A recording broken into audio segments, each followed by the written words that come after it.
Hello friends, ഇന്ന് പുതിയൊരു വീഡിയോയിലേക്ക് എല്ലാവർക്കും വെൽക്കം. ഇന്ന് ഞാൻ കാണിക്കാൻ പോകുന്നത് ഒരു നേവി ബ്ലൂ കളറിൽ പീകോക്ക് ഡിസൈൻ വരുന്ന ഹാൻഡ് വർക്ക് വരുന്നൊരു ഫുൾ സെറ്റ് ചെയ്യുന്ന ഒരു വീഡിയോ ആണ്. ഇത് ഞാൻ കുറച്ചൊക്കെ വീഡിയോ ചെയ്യാൻ വിട്ടുപോയിട്ടുണ്ട്. ഫസ്റ്റ് ഹാൻഡ് വർക്ക് ചെയ്യുന്നത് മിസ്സിംഗ് ആണ്, പിന്നെ സ്റ്റിച്ചിങ്ങിലും കുറച്ച് പാർട്സ് മിസ്സിംഗ് ആണ്. ഇത് ഹാൻഡ് വർക്ക് ചെയ്ത് എൻ്റെ കയ്യിൽ കിട്ടിയിട്ടുള്ള സ്ലീവിൻ്റെ പാർട്ടാണിത്. സ്ലീവിൽ 3 പീകോക്ക് ഫെദർ വരുന്ന പോലെയും സെൻറ്ററിൽ 1 ഫെദർ വരുന്ന പോലെയാണ് നമ്മൾ ചെയ്തിരിക്കുന്നത്. ഇത് ഡാർക്ക് ഒരു സ്റ്റീൽ ബ്ലൂ കളറാണ്. വർക്ക് വരുന്നത് ഡാർക്ക് ഗ്രീനിൽ കട്ട് ബീഡ്സിലാണ് വർക്ക് വരുന്നത്. അപ്പോൾ ഞാനിത് സ്റ്റിച്ച് ചെയ്യുന്നതിൻ്റെ വീഡിയോ ആണ്. ഇത് ഫ്രണ്ട് പോർഷൻ ചെയ്ത് കഴിഞ്ഞപ്പോൾ ബാക്ക് പോർഷനിൽ നമ്മൾ നെക്ക് വയ്ക്കുന്ന ഭാഗമാണ് ഈ കാണുന്നത്. ഞാൻ പറഞ്ഞല്ലോ, എനിക്ക് കംപ്ലീറ്റ് ആയിട്ട് വീഡിയോ കണ്ടിന്യൂ ആയിട്ട് എടുക്കാൻ പറ്റിയില്ല, പറ്റുന്ന പോലെ എടുത്തിട്ടുണ്ട്. അപ്പോൾ ബാക്ക് നെക്ക് ചെയ്യുന്ന വീഡിയോ ആണ്. അപ്പോൾ എനിക്കിത് കണ്ടിന്യൂസ് ആയിട്ട് ഇങ്ങനെ സ്റ്റിച്ച് ചെയ്യുമ്പോൾ കണ്ടിന്യൂസ് ആയിട്ടൊരു ഡ്രസ്സ് ചെയ്യാനൊന്നും ചിലപ്പോൾ പറ്റാറില്ല. അപ്പോൾ ഞാൻ കുറച്ച് ഫസ്റ്റ് നെക്ക് ചെയ്ത് വയ്ക്കും, പിന്നെ കുറച്ച് വേറെ എന്തെങ്കിലും കാര്യങ്ങൾ നോക്കും, അതിനുശേഷം ബാക്കി ഫിനിഷ് ചെയ്യും. അങ്ങനെയാണ് ചെയ്യാറ്. അപ്പോൾ ഇത് ബാക്ക് നെക്ക് ക്യാൻവാസ് വെച്ചിട്ട് ഫിനിഷ് ചെയ്യുന്ന പാർട്ടാണ് ഇപ്പോൾ കാണുന്നത്. നമ്മൾ ഫ്രണ്ട് നെക്കും ഇതേപോലെ തന്നെ ഫ്രണ്ട് നെക്കിൽ റൗണ്ട് വന്ന ഒരു സെൻറ്ററിലൊരു കട്ട് ഉണ്ടായിരുന്നു. അപ്പോൾ ഫ്രണ്ട് നെക്ക് നമ്മൾ സെയിം ഇതേപോലെ ക്യാൻവാസ് വെച്ചിട്ട് തന്നെയാണ് ഫിനിഷ് ചെയ്തത്. ഞാൻ പറഞ്ഞല്ലോ, ഞാൻ കുറച്ച് വേറെ എന്തെങ്കിലും ജോലി നോക്കും, അതിനുശേഷം വന്ന് വീണ്ടും സ്റ്റിച്ച് ചെയ്യാനിരിക്കും. അങ്ങനെ ഒരു ഫുൾ ഡ്രസ്സും കണ്ടിന്യൂസ് ആയിട്ട് ചെയ്യാറില്ല. ഇപ്പോൾ നമ്മൾ ബാക്ക് നെക്കും ഫ്രണ്ട് നെക്കും ഫിനിഷ് ചെയ്ത് ഇനി സ്ലീവ് വെക്കുന്ന പാർട്ടാണ് ഞാൻ ചെയ്യുന്നത്. ഓൾറെഡി സ്ലീവ് ഞാൻ സ്റ്റിച്ച് ചെയ്ത് വെച്ചിട്ടുണ്ടായിരുന്നു. അപ്പോൾ അതിന് 1 പാർട്ട് നമ്മൾ ഇതേപോലെ സൈഡ് വെച്ചിട്ട് സ്റ്റിച്ച് ചെയ്യുന്ന ഭാഗമാണ് ഇപ്പോൾ കാണാൻ പോകുന്നത്. ഇപ്പോൾ ഞാനുണ്ടല്ലോ, എല്ലാം ഞാൻ ഓരോരോ സ്റ്റിച്ചിങ് കഴിഞ്ഞതും ഈ സൈഡ് തന്നെ എൻ്റെ ലെഫ്റ്റ് സൈഡ് തന്നെ ഓവർലോക്ക് മെഷീൻ ഉണ്ട്. ഞാനിനി ഡീറ്റെയിൽ ആയിട്ടുള്ള വീഡിയോ പിന്നീട് കാണിക്കാം. ആ സൈഡിൽ നിന്ന് എവിടെയാണോ സ്റ്റിച്ച് കഴിഞ്ഞത് അവിടെ തന്നെ അപ്പം തന്നെ ലോക്ക് ചെയ്യാറുണ്ട്, ഓവർലോക്ക് ചെയ്തിട്ട് പിന്നെ അടുത്ത ജോയിൻറ്റ്സ് നമ്മൾ ചെയ്യാറുള്ളൂ. അപ്പോൾ സ്ലീവ് അറ്റാച്ച് ചെയ്യുന്ന പാർട്ടാണ് ഇപ്പോൾ നിങ്ങൾ കാണുന്നത്.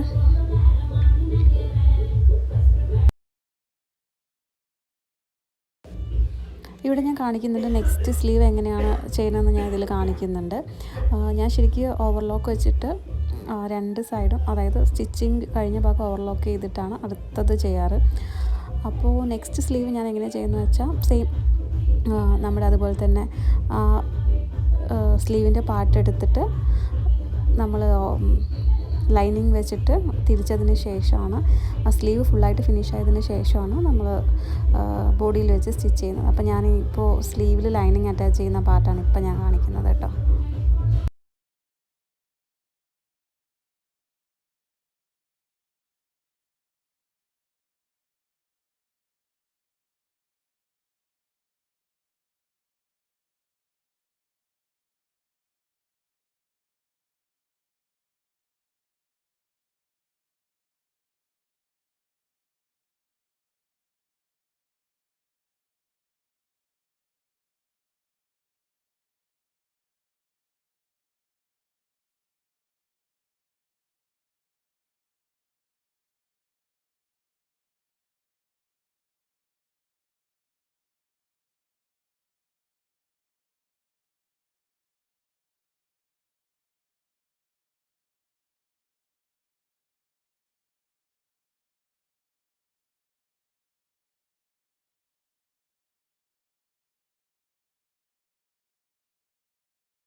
മുഴുവൻ പാർട്ടും കഴിഞ്ഞതിന് ശേഷം നമുക്ക് ഇനി നെക്ക് ഞാൻ ഫ്രണ്ട് നെക്ക് ഞാൻ ബാക്ക് നെക്ക് അതേപോലെ തന്നെ തിരിച്ച് ഞാൻ അതിൽ ലൈനിങ്ങിൽ സ്റ്റിച്ച് ചെയ്ത് വെച്ചു.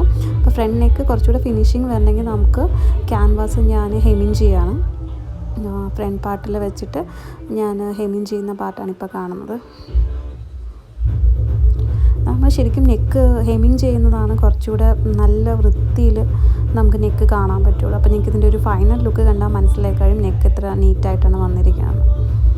അപ്പോൾ ഇതാണ് ഇതിൻ്റെ ഫൈനൽ ലുക്ക്. എനിക്ക് റൂമിൽ കുറച്ച് ലൈറ്റിൻ്റെ ഒരു പ്രശ്നം ഉണ്ടായിരുന്നു, അതുകൊണ്ട് അത്രയ്ക്ക് ഫുൾ കളറായിട്ട് വന്നിട്ടില്ല. നെക്ക് ഞാൻ പറഞ്ഞു റൗണ്ട് വന്ന്, പിന്നെ സെൻറ്ററിൽ ഒരു കട്ടുള്ള പോലെയാണ് നെക്ക് വന്നിരിക്കുന്നത്. സ്ലീവും അതുപോലെ തന്നെ 3 ഫെദർ വന്നിട്ടുണ്ട്. ശരിക്കും ഓവറോൾ കാണാൻ നല്ല ഭംഗിയുള്ളൊരു ബ്ലൂ ആണ്. അതിൽ ഗ്രീൻ കളർ എംബ്രോയ്ഡറി വന്നപ്പോൾ വളരെ ഭംഗിയായിട്ട് വന്നിട്ടുണ്ട്. അപ്പോൾ ഇതാണ് നമ്മൾ ഇന്ന് ചെയ്ത ഡ്രസ്സിൻ്റെ ഫൈനൽ ലുക്ക്. ഇഷ്ടപ്പെട്ട പ്ലീസ് കമൻറ്റ് ചെയ്യണം. അപ്പോൾ ഞാനിതിൻ്റെ ഷോളൊക്കെ ഇട്ട് ദുപ്പട്ടയൊക്കെ ഇട്ട് ഞാനിതിനൊന്ന് സെറ്റാക്കിയിട്ട് വയ്ക്കാം. അപ്പോൾ ഓക്കെ, നെക്സ്റ്റ് ഒരു അടിപൊളി വീഡിയോ ആയിട്ട് നമുക്ക് വീണ്ടും കാണാം. Bye bye.